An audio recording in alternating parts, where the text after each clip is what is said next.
To connect your Samsung Galaxy A37 to your computer in order to transfer data, the best way to do so is by simply using a USB cable. So once we connect our Samsung Galaxy A37 to our computer, just like that, of course at first we're gonna start charging the phone, but you can go to notifications over here and you should be able to find USB for charging phone. We want to tap on this notification, and then in here you want to choose transferring files / Android Auto over here. You might need to verify yourself, and then we can proceed to our computer.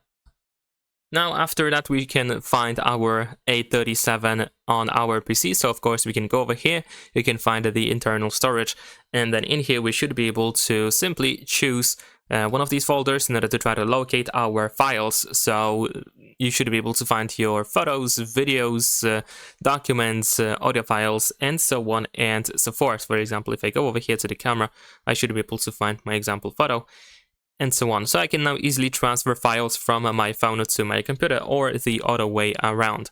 And that is pretty much it. Leave a like and subscribe.